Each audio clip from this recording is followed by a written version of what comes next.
मान्यवर विधायक श्री आकाश दास नायक। मान्यवर बाचस्पति महोदय,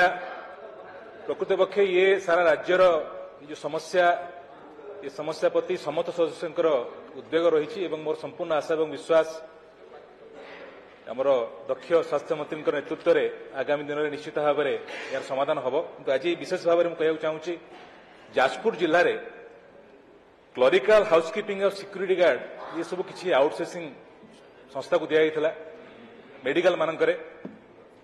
या गोटे व्यापक दुर्नीति विगत दिन में एवं सेमानंकर कार्य अवधि सरिया परे मध्य सेमाने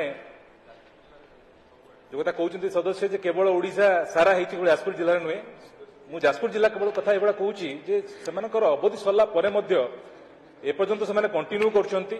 एवं हाउसकीपिंग कथा जो कहते अत्यंत कदर्य अवस्था जो मेडिकल को जीवे आप देखिए सेमानंकर रोगी मानकर अवस्था मैंने जहाँ सफा सुतरा रखा कथा रखुना जी मैनपावर देवा कथा दौना एवं या गोटे विराट बड़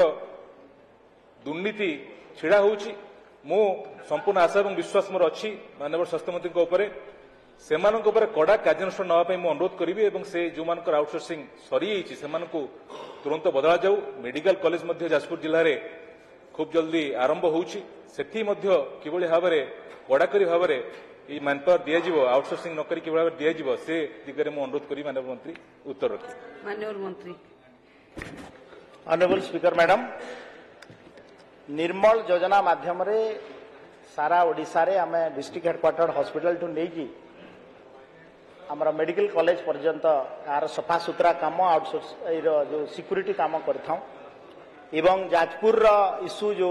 माननीय विधायक उठेइछंती ताकू आमे तदंत करिबु एवं निश्चित भाव में जमी ठीक ठाक हम तापाई